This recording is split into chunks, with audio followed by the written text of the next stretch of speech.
Has Professor X cracked?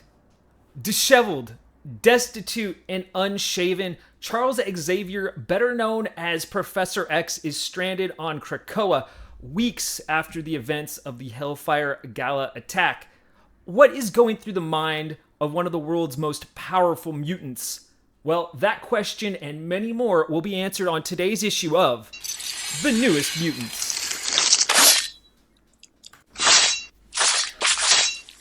And welcome to The Newest Mutants, the YouTube comic podcast that follows the lives of the many marvelous mutants of the Marvel Universe. I'm Laz, and if you've been following along, we've been covering the explosive Marvel event, The Fall of X.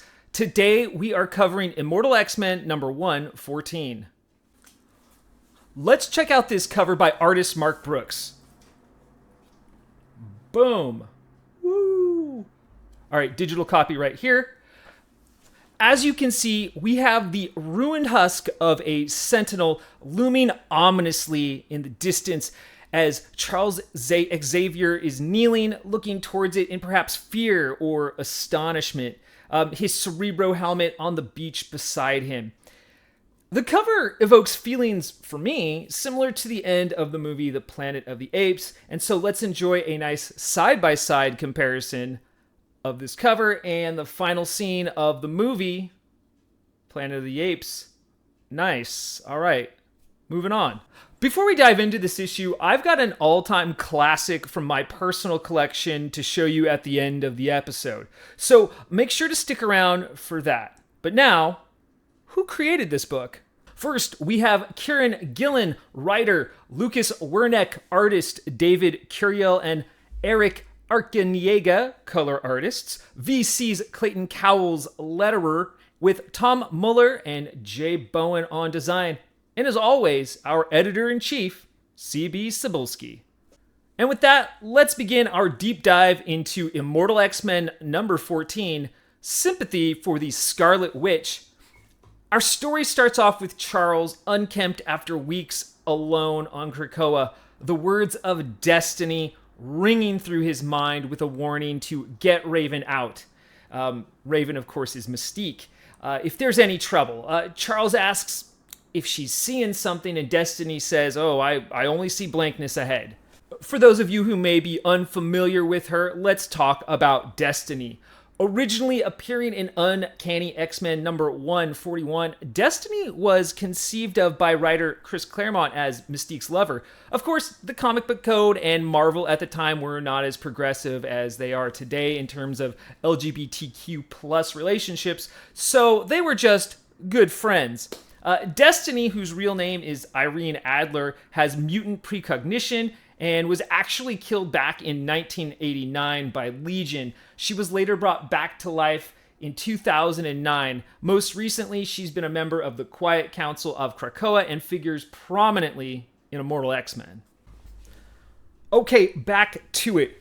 Charles begins reliving the events of the Hellfire Gala in his head. The attack by Nimrod, the deaths of his mutant family, but more tragically, how he used Cerebro to command the mutants of the world to step through the Krakoan gates.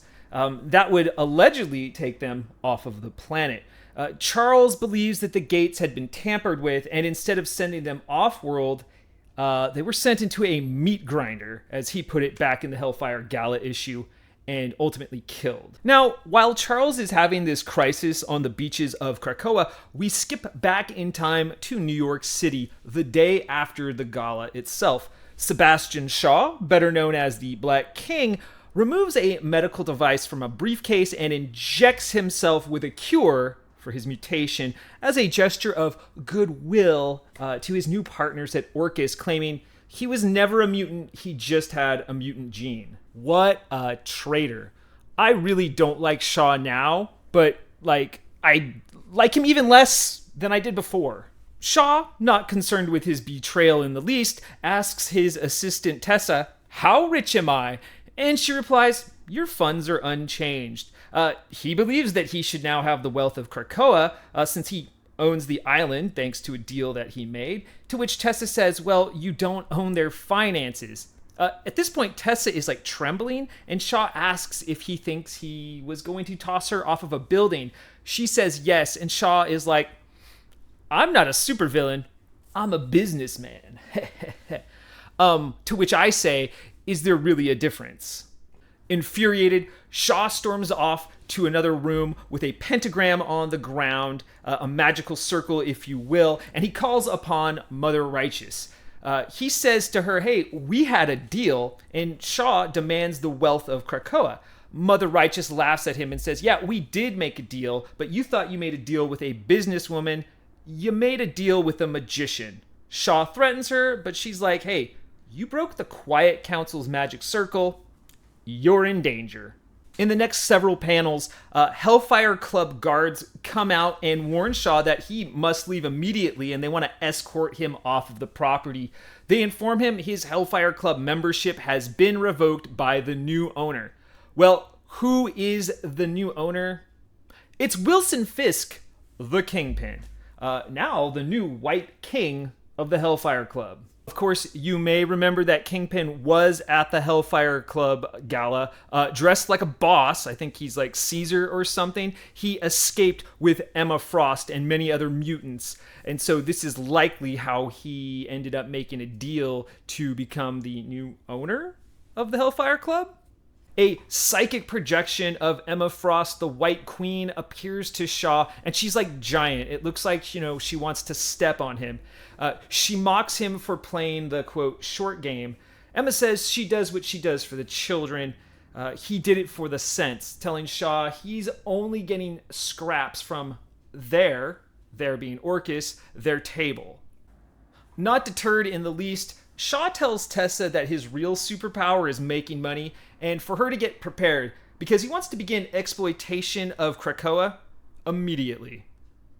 All right, let's jump forward a few weeks to about the same time the comic started with Professor X, and we've got Shaw, we've got Tessa, we've got Selene, the Black Priestess, and an Orcus guard of sorts on a yacht. We find out nothing has started as to the exploitation of the island. The Black Priestess asks the Orcus guard, hey, what's your excuse? And he claims there are monsters on this island. She says, you mean mutants, and they're gone. He says, I know what I mean. All right, back to Professor X on the scenic beaches of lovely Krakoa. Emma Frost is now communicating with him telepathically. She's worried about him. She's like, hey, I know you think they're all dead, but we just don't know. Charles is convinced and is like, Emma, leave me alone.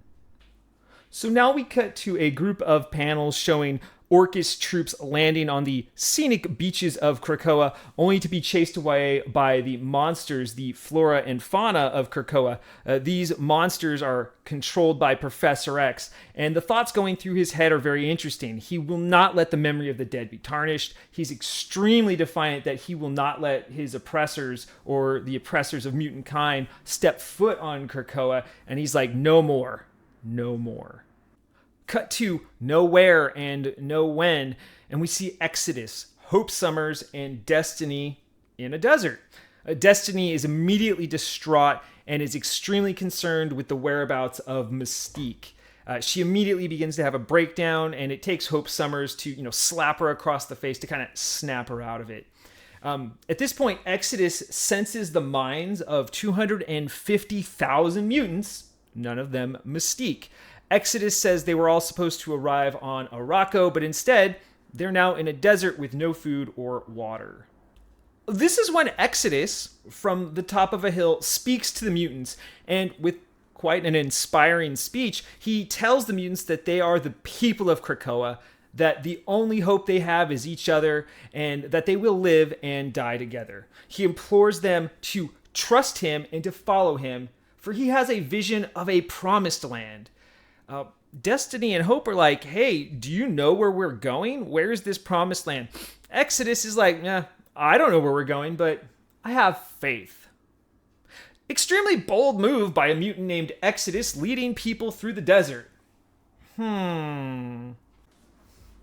Hey, just want to take a quick break from all this mutant mayhem, and I want to thank you for making it this far. And I'd love for you to leave a comment with suggestions for what characters I might profile next. While you're at it, of course, always smash that like and subscribe button, but back to Immortal X-Men 14. So here are my big takeaways from this issue.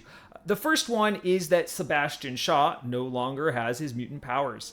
It seems kind of silly to me to get rid of your abilities like this, especially considering everyone that you're dealing with. Shaw's love of money, though, has no bounds and is clearly the only motivator in his life.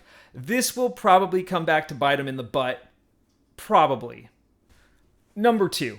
Charles has been pretty badly traumatized over the years.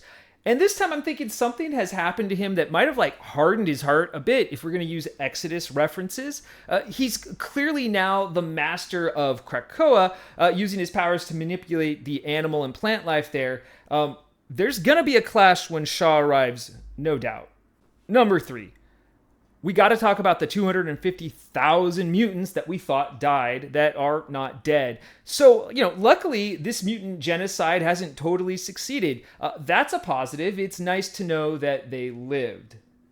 And number 4, where are the 250,000 mutants?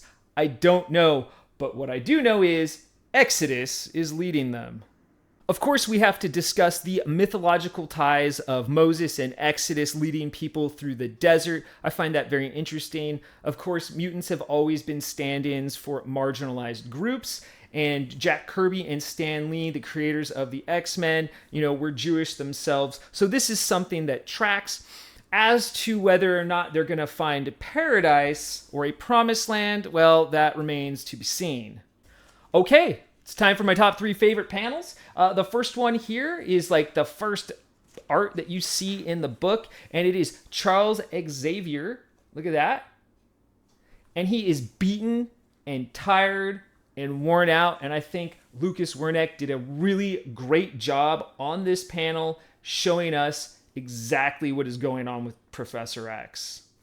The next panel that I really liked, incidentally, is the final panel with Exodus leading the 250,000 mutants behind him in the desert. His face is determined and steadfast. It's not my favorite panel. The next one is, but boy, I felt it was a really good exclamation mark on this book. My favorite panel is almost a follow-up to the very first panel, and it shows a bit of character development over the course of this issue in the sense that in the first image, Charles looked tired and defeated. However, in this panel, he is flanked by the quote-unquote monsters of Krakoa, where he is standing tall and honestly looking like a badass.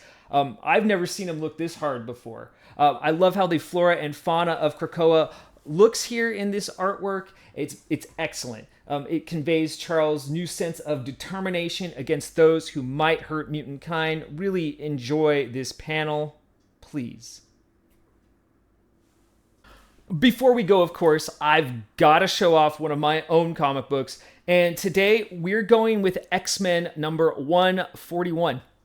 Not only did I mention this book at the very beginning as the first appearance of Destiny, but it is one of the most famous X-Men stories, Days of Future Past. This is an iconic comic book cover done by John Byrne and Terry Austin. It is one of the saddest X-Men stories out there, but it's so good they made a movie about it.